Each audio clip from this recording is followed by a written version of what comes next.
class, as promised, here is the second half of your Reconstruction era lecture. This is from 1865 to 1876. However, most of this lecture will focus on the second half of Reconstruction beginning in 1868 with the election of Ulysses S Grant. This is following the passage of the Reconstruction Act of 1867, passed by a radical Republican Congress, in which they punished the South, dividing it into military districts and requiring several stringent steps before being allowed readmission to the Union. This period will end with the election of Rutherford B. Hayes in 1876 and his Compromise of 1877, which effectively ends Reconstruction policy. So let's start with the election of 1868. Reconstruction and how to carry it out and how to end it was really the main issue, rather than the civil rights of former slaves. That almost took a back burner to issues of how the South was going to be handled and how the Union was going to be put back together. Johnson's attempt to replace Seward with Grant, which pushed Johnson into his impeachment and the trial that followed, where he almost lost the presidency. Trying to replace Seward with Grant is what actually pushed Grant into the radical Republican camp. Days after the impeachment trials, Grant declared his candidacy for the president. He was a war hero, but he was not a politician. He was not very good with money. He was a former alcoholic. And on the other side, you had Horatio Seymour, who was a much more experienced politician, had done a very good job running the state of New York and had served as their governor and had brought quite a bit of prosperity to New York State. Seymour's VP candidate, Frank Blair, was actually quoted as saying, and this was part of their platform, "The South is ruled by a semi-barbarous race who long to subject white women to their unbridled lust." They were unabashedly racist, overtly racist in their policies, and they wanted to appeal certainly to the South, but also to those who did not believe that former slaves should have civil rights. And they were really playing on the ultimate carnal fear of white society, which is sexual acts between black men and white women. The Republicans, on the other hand, propose a strategy called waving the bloody shirt. And this is when politicians reference blood spilled and those who have died as martyrs or heroes in order to criticize their opponents. So in this case, the Republicans are looking at men who died in the Civil War, particularly for the Union and African American soldiers, and even the Confederates, to say enough is enough. We're waving the bloody shirt. One urban legend in D.C. was that a congressman actually waved a bloody shirt in Congress while making a speech that was supposedly from a carpetbagger who was killed by the Klan. This wasn't actually true, but he did make a speech denouncing the Klan, and this kind of imagery was prevalent throughout the mudslinging of the 1868 campaign. The 1868 presidential election was a reaffirmation of the Congressional Reconstruction Act of 1867. It was a clear message that the nation wanted to continue to not necessarily punish the South, but to keep them, to closely watch their readmission to the Union and their behavior. Many still feared another rebellion from the South. Although it was a reaffirmation for Republicans, it was not a runaway election. Although Grant won the Electoral College very handily, the popular vote was pretty close. 300,000 was the difference of 6 million votes cast. This also, the second part of this election, the second message of this election, was not only a reaffirmation of the Republican agenda, but also a signal to those Republicans that they better start drafting the 15th Amendment if they wanted to keep power in the United States government. They wanted to draft the 15th Amendment and add the 15th Amendment to the Constitution because it would give African Americans once and for all clearly and without confusion the right to vote and make it punishable by law to prevent a state from denying someone the right to vote based on their color. They do in fact get this 15th Amendment we'll talk about later, and this is going to help them retain power overall for the next 20 to 25 years. Ulysses S. Grant, as I mentioned, I gave some characteristics of him earlier. There he is with his family, and then there are his Civil War memoirs.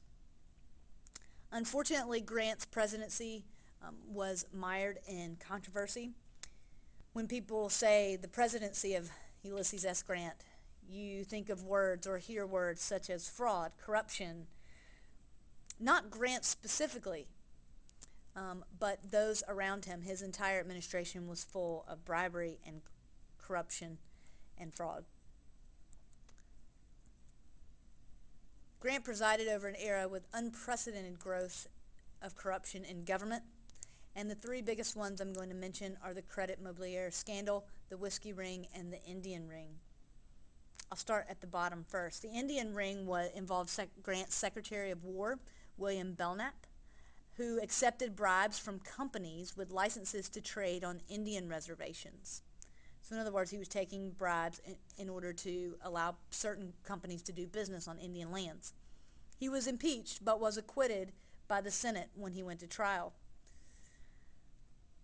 This actually the Indian Ring led to a Republican split, where a new wing called the Liberal Republicans formed their own party. You'll see the emergence of this Liberal Republican Party in the next election with Horace Greely. The Whiskey Ring was about taxes placed on liquor and the tax was put in place to help pay off the Civil War. But to avoid the tax, many liquor distillers bribed the U.S. Treasury Department, particularly officials at the U.S. Treasury Department who dealt with this tax. Ultimately, the Secretary of Treasury, Benjamin Bristow, caught wind of this and called for an investigation. And by the investigation's end, over 100 people had been arrested in the U.S. Treasury Department.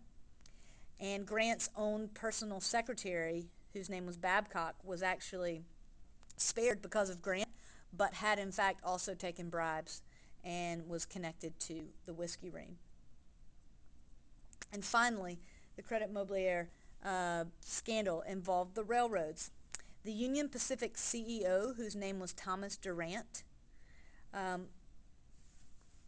he is in charge of Credit Mobilier was a company that he created and chartered, and it was intended to help people be sure of their investments. It involved the railroad construction business, which was in fact a risky business, but what he did was he created this company that instead of dealing with the railroads companies themselves, it dealt with the construction of the railroads. So it was a much more safe investment, but yet also highly speculative and benefited quite a bit from insider trading. One great example of the corruption here is that Credit Mobilier actually financed building a railroad and built it an extra 9 miles, just made it go out into a huge loop. Think about making a huge U in the middle of a straight line, just so that they could earn more construction profits. There ultimately was a power struggle within this company, and because of these men and their greed, instead of being able to make a modest amount of money off of their shady dealings, they wanted to have it all. And because of that, ultimately this sham that they had, this pyramid scheme, all came to a head and was actually a big issue in Grant's re-election in 1872 because it had ties to the Commerce Department and other parts of Grant's administration. So some things to think about with Grant, some of the types of corruption and the terms there. One is the spoils system, which you should remember from Jackson, insider trading, speculation, kickbacks, nepotism, sometimes tax and regulation loopholes, and bribery. All of these things happen in Grant's presidency, and with this, those things are synonymous now with the word Grantism, which is a slang word that refers to Grant and the characteristics of his administration. Speaking of corruption, you have the Tweed ring in New York City. This is something we'll cover more with the Gilded and Progressive Age, but I want to introduce you to William Marcy Tweed, also known as Boss Tweed. He lived in New York. He was the head of a political machine. He had his hands in the pockets of all of the coffers of New York's treasury and a lot of the politicians. And basically it was a game where he controlled the politicians, much like a mob boss would control his neighborhood. And the biggest thing that Nass was able to do was to keep power by creating blocks of voters. And particularly one block of voters he created were immigrant Irish Americans. He gave them bread and food and a place to stay when they first got off the boat. He helped them to find jobs, not he personally, but his organization. And so ultimately then he would name candidates that the Irish were supposed to vote for or other minority blocks, and that's how he was able to garner a lot of his success. One more thing I'd like to mention in Grant's administration, something you might be called on to know in the AP exam, is one more, I don't have a slide for this, but one more, we'll say gaffe, but turns out to be genius, is something known as Seward's folly. And I'm talking about William Seward of Grant's cabinet, Lincoln's cabinet. Seward, S-E-W-A-R-D, Seward, it was called Seward's Folly, or sometimes Seward's Icebox, and this is a reference to the purchase of Alaska from Russia. Many people made fun of this, and they talked about how stupid it was, this big block of ice in the middle of nowhere.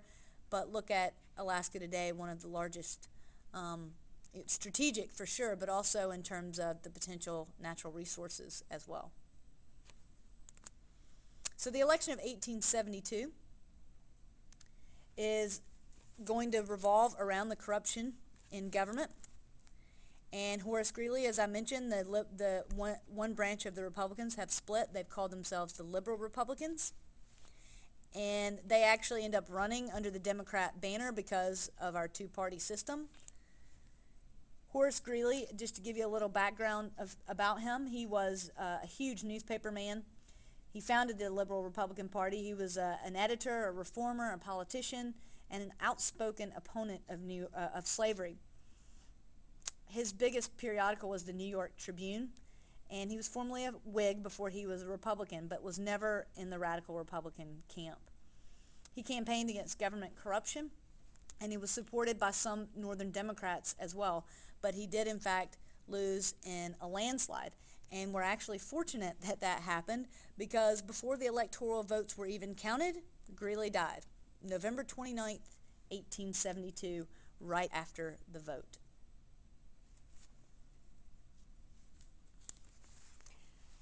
And then finally, the Panic of 1873. And that's where I'll end this segment of the screencast. The Panic of 1873 was actually a huge depression.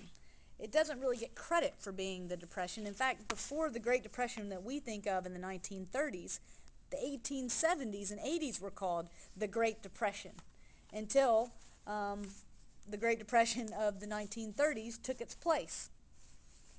The panic began really in the late 1860s, and then the official panic began in 1873. It raised a lot of questions about money and about types of currency. It involved speculation and inflation and whether or not to use gold or silver or greenbacks. 1875, the government passed the Species Redemption Act in order to try to stabilize the economy, and this is going to lead to the formation in 1876 of the Greenback Party. Finally, it's worthy of note that the Panic of 1873 actually lasts almost a decade, and in Europe, in many places, lasts upwards of 20 years. All right, be back in a second.